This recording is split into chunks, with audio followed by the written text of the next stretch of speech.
Hi, and welcome to In the Business Coach's Chair. Throughout this podcast, I'll be interviewing business owners, business leaders, and anybody involved in business at all, and taking them through a short business coaching session. We'll uncover what their deepest fears are, what their greatest desires are, and work out how to sort those out for them. So sit back in your own comfortable chair, relax, and learn about what's happening in the minds of business owners everywhere. Okay. Wonderful. Welcome to In the Business Coach's Chair. Today I have Hilary Lewis from Winchester Corporate Finance, which sounds terribly grand, Hilary. But yeah, I think it's that thing. It throws everyone because we're also based in Chichester, which is obviously another cathedral city. We were founded in Winchester, but everyone always says, "Well, you're from Winchester." No, we're from Chichester. Right. Fair enough. Okay. Now, Hilary, you've had a really interesting career path. Yeah. You ran your own businesses in, first of all, was it real estate and then in the beauty industry?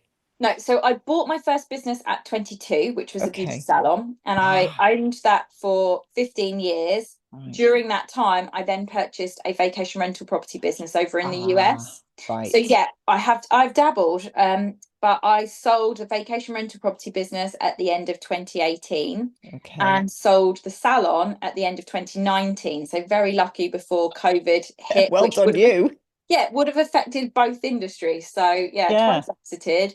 And then basically my family had come along. So then spent some time with my kids and then realised that they were going to be at school, and I just didn't know what I was going to do with myself. So I thought I'd do something a bit different. And here I am in corporate finance. So I know. It's not a natural progression.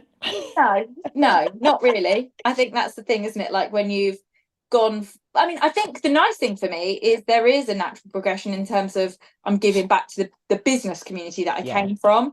But it's quite shocking, really. It wasn't until I joined the industry that I realised how clueless I had been as a business owner about my finances. Oh, that's interesting. All right. So we kind of, because this is about business coaching, I'm going to reverse engineer this. So if now with what you know, what would you have done differently with your first business, the beauty salon? Oh, definitely. I would. So I spent most of my time speaking to like my business manager and my accountant, which yes, you definitely need to speak to your accountant. But what I didn't do was speak to like a financial specialist, and that's where I went wrong, because when I used to speak to my bank manager about my finances, you know, yes, I had things like overdrafts in place and I used like lease hire equipment and stuff, but they never really spoke to me about all my options because they don't offer everything. The high street banks don't offer every single product. And I think that's where I was a little bit naive, that I didn't realize that they weren't necessarily recommending me the correct or right product for me. They were just telling me what their products were and which ones I could obtain, and that's not the same thing, is it? So I think I was a little bit naive there, because there's certain products like a merchant cash advance in a salon would have been perfect for me, but I had no clue about that until I joined Winchester Corporate Finance and obviously had to start learning about the products that we help businesses with. Saw that, was like, oh, that would have been like really helpful for me when I had my salon. Yeah, what would it have allowed you to do? So effectively, the way it works is you get like a lump sum of money up front, and then the repayments of it are really flexible. So they're in line with your sales. So it's just a small percentage of any sale that goes through the card reader gets taken straight away to repay the loan. So it's really good if you like have, so for example, for beauty, you might decide you're going to invest in a treatment, you want to buy the equipment for that, the stock for that, like arrange training for that, and then market it before you actually go ahead and start selling that treatment. And if you've done all of that, obviously the sales start coming in for that treatment because you're doing really well at it and you sell loads. But the beauty industry itself is quite faddy, so things will then go out of favor. But actually, if you've already got the loan for it and repaid that by the time it's ahead of that curve, then it makes it a lot easier to make those investments in your business and have the flexibility that seasonal sales or quieter times, you're not making those loan repayments, which you would be if you were on like a term loan. So it just gives you cash flow. So it's stuff like that would have been, a bit of a penny drop moment when I first started. See, I didn't even know that thing existed. And I'm sure, 80% of our listeners don't know that thing exists. No. And I think that's the thing. Like if you're a retail business, so like a restaurant or anyone that actually uses a card machine, they're actually quite popular with car garages, like car sales garages, because obviously they'll buy inventory and then they can just like repay the loan as they sell each car, because they'll take big payments on them. So the more sales you put through, the quicker it's repaid. So it's a really good way of doing it if you want them a very flexible way. Yeah, that's fantastic. And what made you buy a business in Florida? So my husband and I, we love Florida. I'm very lucky. I'm very well travelled. My dad worked for British Airways, so I'd been all over from a really small age. But my husband, he hadn't travelled that much, and our very, very first holiday together, I was like, oh, I found a really good deal to Florida. And he was a bit like, oh, really? And I was like, yes, I love looking for holidays. It's like a hobby for me. So I found us a really good deal and we went, and he absolutely loved it. And we always say, like, really, we fell in love there. Like it was our thing. And we always sort of said, like, oh, it would be nice to start, like, have a house over there. I think that was the dream. And then the more we started kind of looking into it, and you meet people over there that are doing certain things, and we were like, the opportunity arose, and we thought, actually, let's go for it. And it was very easy, more easy than you expect to set up a business over there. I actually think it's more straightforward. Everything's on a tighter time frame in the US. So when you're buying and selling property, it all happens really quickly. You're looking at like a 45-day close for it. So it's pretty good in that sense, that once you've signed the paperwork, it's all go. But it does come with its downside. Things like taxes are always a bit terrifying. And yeah, we've got a joint venture in the US, and we've not paid any taxes. We didn't really do much trading through it.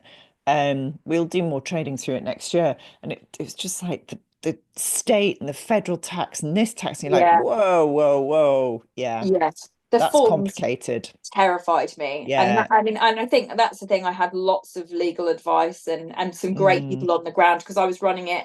So I had a premature baby, I obviously had the salon, and I was running the US business. And it was the team on the ground made it, really. That was the thing.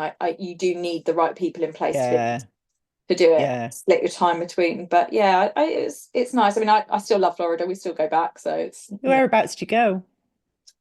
We're absolute Disney fiends, so we are very much like Orlando, and just chill out in the spectral of Mickey most of the time. But it's certainly a nice special place for us.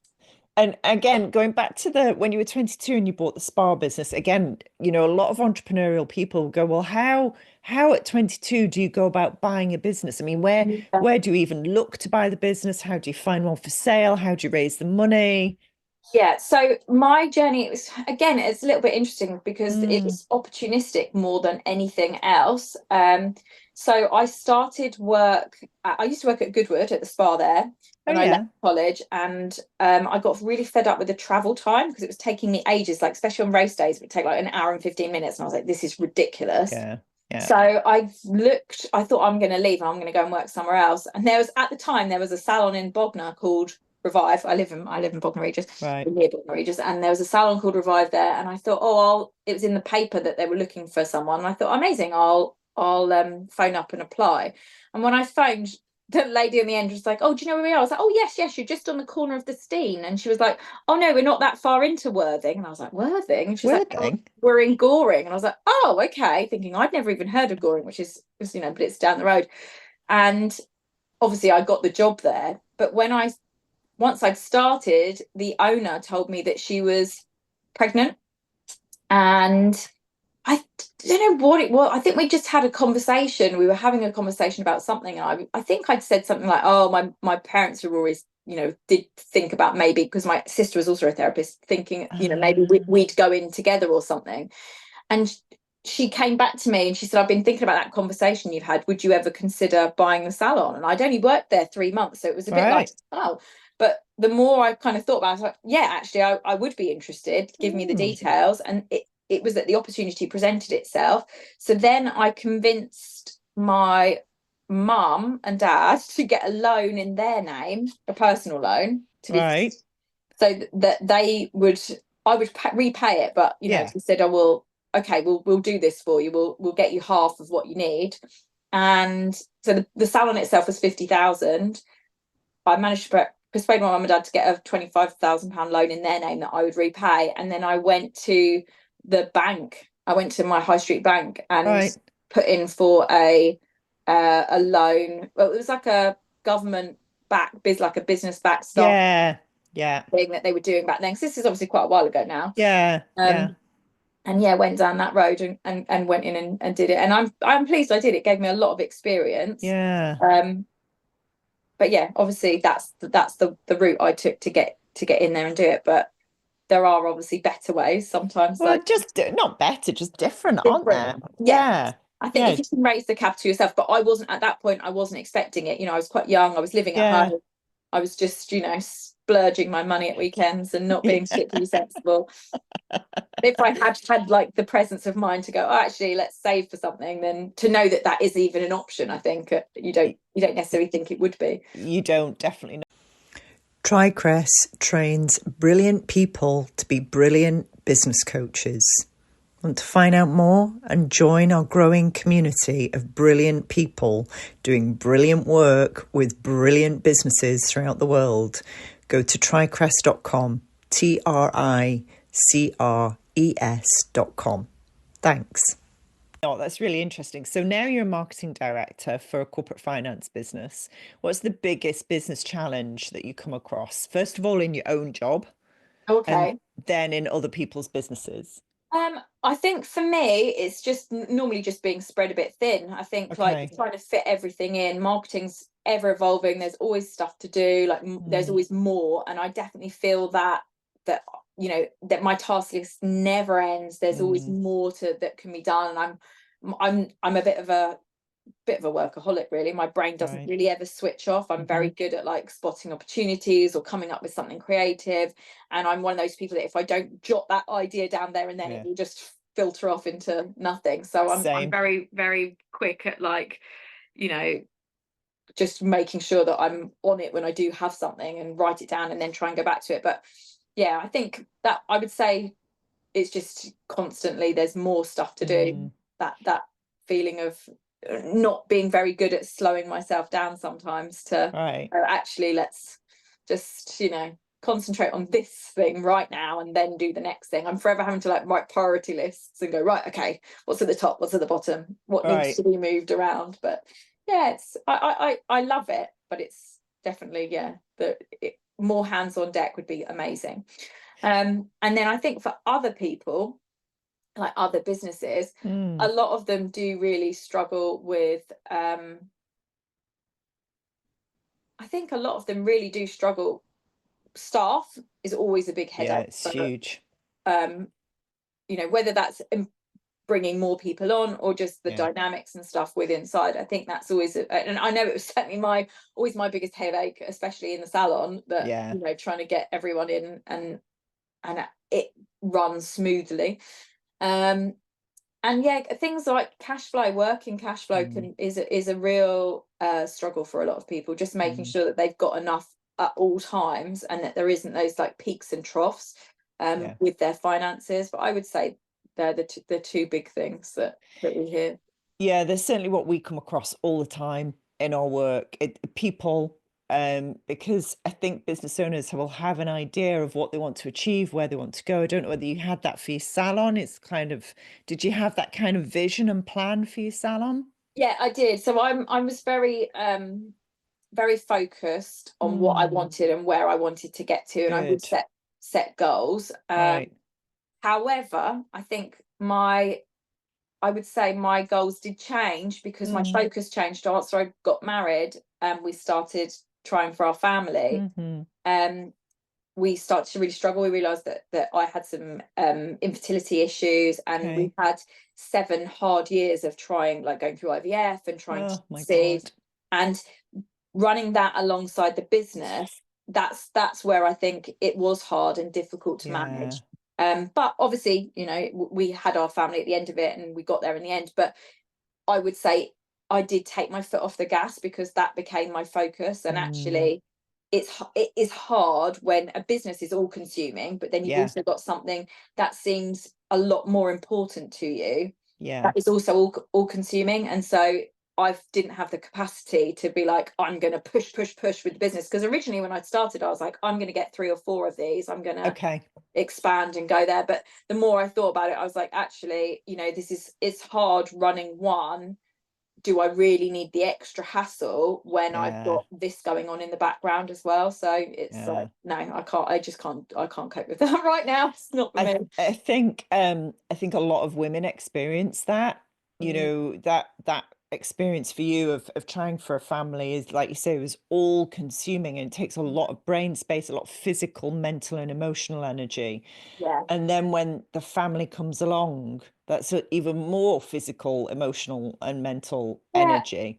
And that's why I sold. But I mean, Yeah. because I also just started to really resent the businesses because they were taking me away from Mm, the babies that I'd struggled so long to have. yeah. It's one of those things. I think it is difficult to say like, oh, you can have it all, because I think You a lot of the time can't. there are some trade-offs. I'd like to get to think that there is a point where you get that real even balance, and actually for Mm, me I feel like I've actually got that more now good. than I had before. But Good.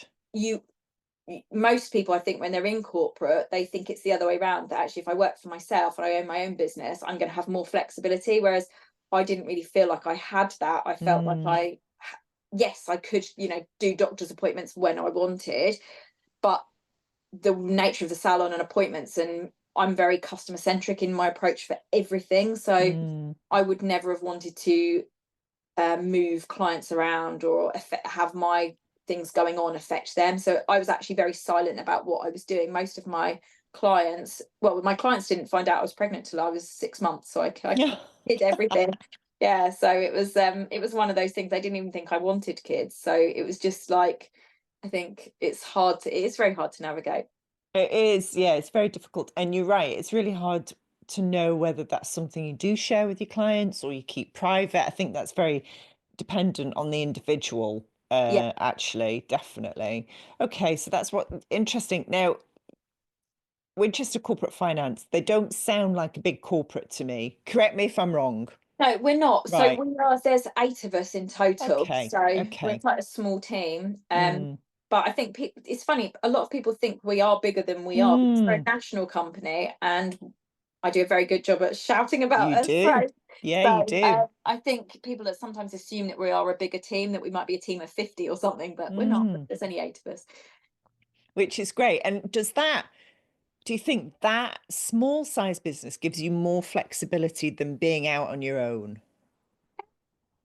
Maybe, I don't know. I think like Mm. it's hard for me to kind of judge because I haven't worked for other, like, I've, to be fair, it's been a long time since I worked for someone else as such. Yeah. So it things might have changed a little bit since when I was doing it in the like 90s and the in the noughties. But I think there is definitely flexibility there. I think it depends on who owns the business and who's your Yeah. manager and how they want things to run. Yeah. I love watching like the TikToks on like millennial management styles and All like the right. difference. So, yeah, just because the difference between, I think there are differences between boomers and millennials and Gen Z in the way that they approach things. Um, who knows which one's right and correct? I'm sure, there'll Oh, be. you see, I don't, I should watch those videos, but my theory is that people are people. Yeah. People are people. They have needs, wants, and desires the same as everybody else. I don't know.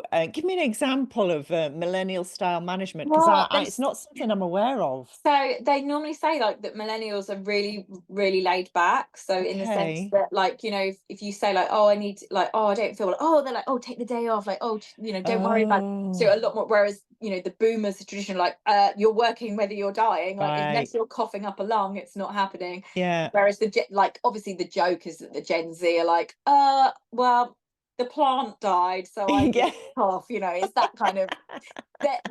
TikToks are always quite light-hearted, so they're Yeah. always bigger than they actually are, but of the stereotypes. But yeah, I think it's interesting. I agree. I would say, like, I've always managed everyone exactly the same. I think when I Yeah. was 22 and when I wasn't, it's just like everything with kindness and trying to be Yeah. like understanding. It's all if you're putting yourself in someone else's shoes and taking it from their point of view, and like trying to get someone else's perspective, it's easier to kind of manage with kindness, I think. I But think so. I think so. Now, you've grown your LinkedIn presence hugely, and you're in the top 50 women accountants in the UK. Is that correct? yeah, so I'm on the list of, well, it's actually it's a global list, which Oh, is wow. going mental. But yeah, technically, I've hit the top 50 women in accounting for 2020-24. That's to do with, so if you get nominated, you have to Mm. put through like a full proposal showing what you've been doing and documenting Okay. all the stuff that you're doing. And their whole this year, their whole thing was a catalyst for change. That was their. So Ah, I obviously run a lot of women in finance events. We do a lot right, of support work with our introducers who are accountants. So I've run quite a lot of like, I've done a lot of women in finance brunches where we've had lots of open the conversation up for experiences to try and make the industry more inclusive. And right.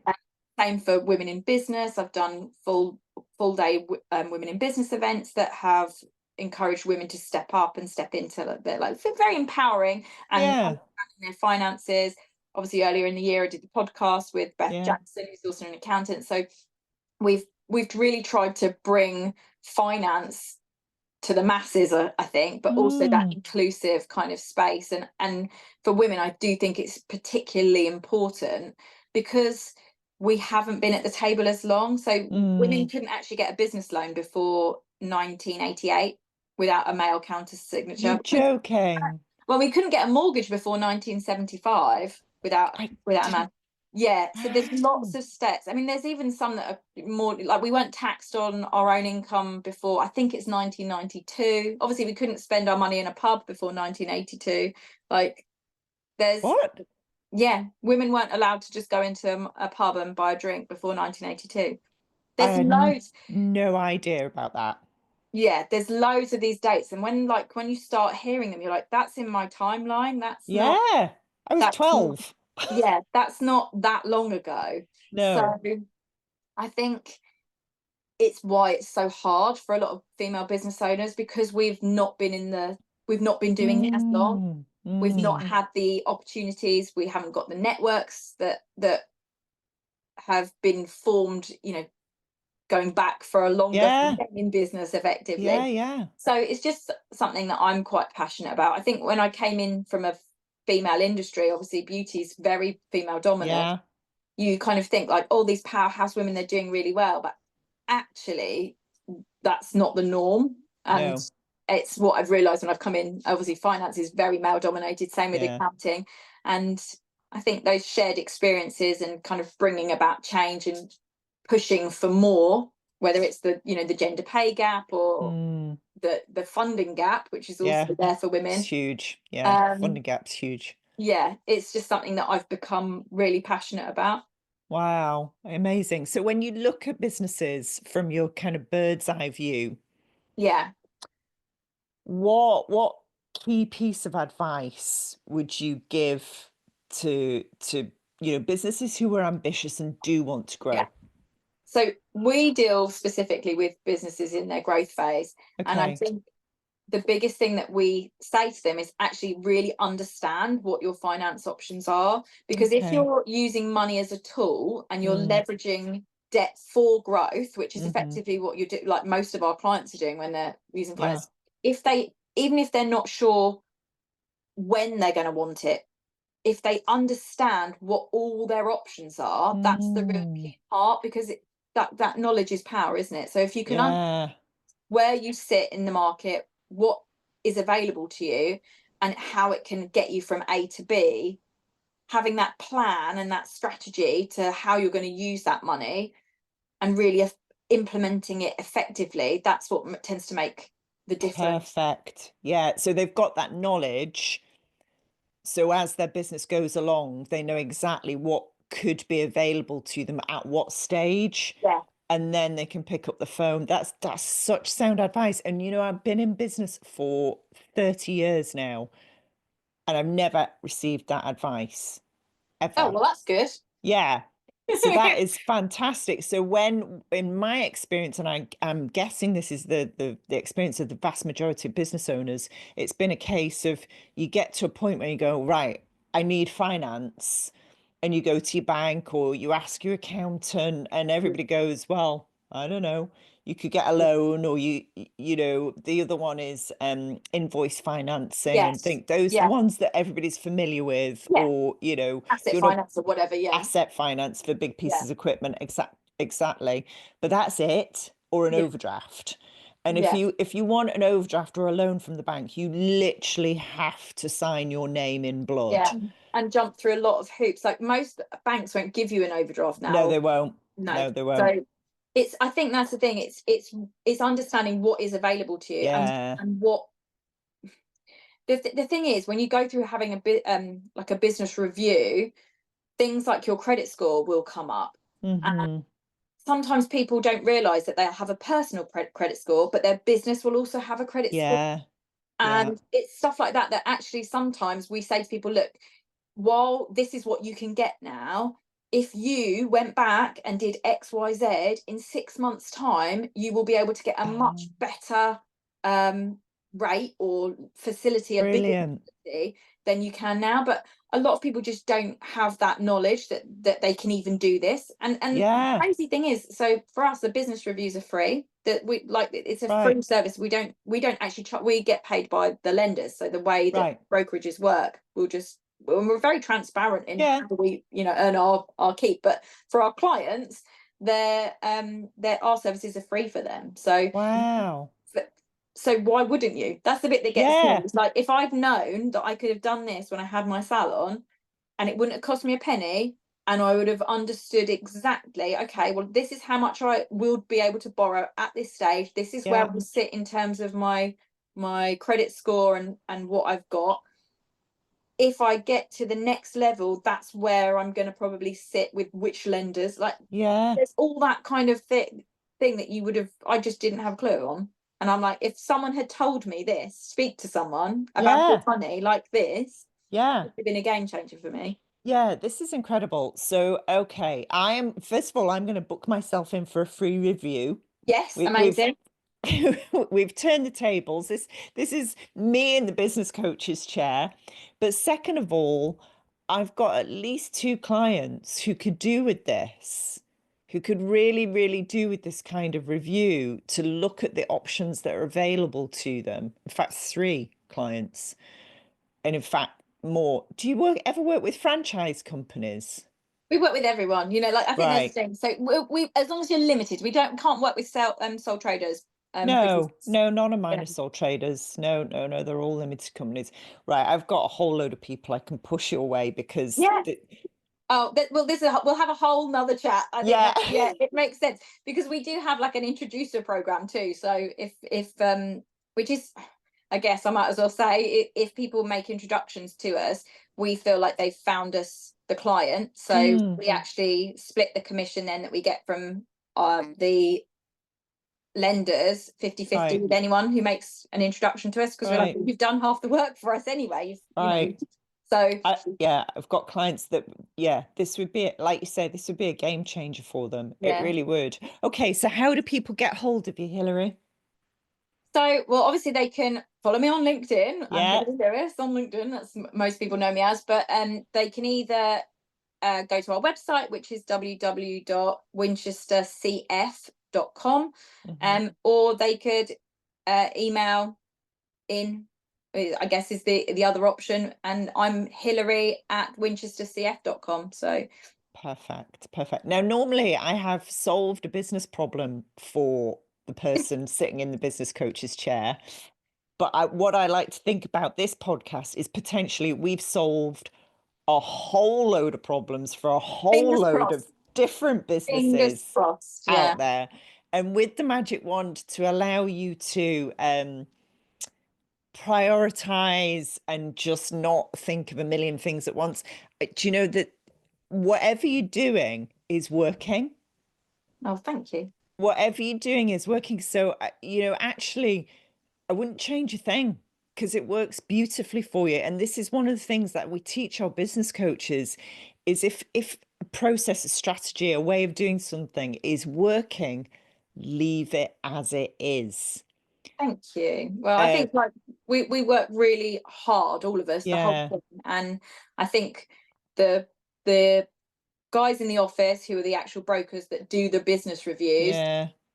and myself and the marketing side of things, we all work really hard and are very passionate about what we do. But the nice thing is that we all try and work together, and I think that's the thing. We all completely understand that we've all got our own sort of jobs and roles to play within the business, but the business wouldn't function without every single one of us. Yeah. Yeah, no, it is. It's really nice. It's refreshing. And I tell you the other thing that's refreshing, the face of corporate finance is not a boring accountant, dare I say it? No, it's not. Definitely not.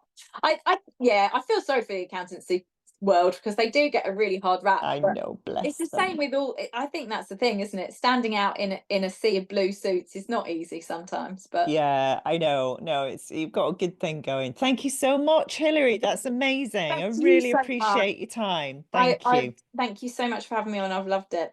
Good. Thank you for joining me in the Business Coach's Chair. I hope you enjoyed that as much as I did. If you want to join TriCrest as a business coach, we're looking for brilliant people because we train brilliant people to be brilliant business coaches. Go to our website, tricrest.com, tricres.com, to learn more.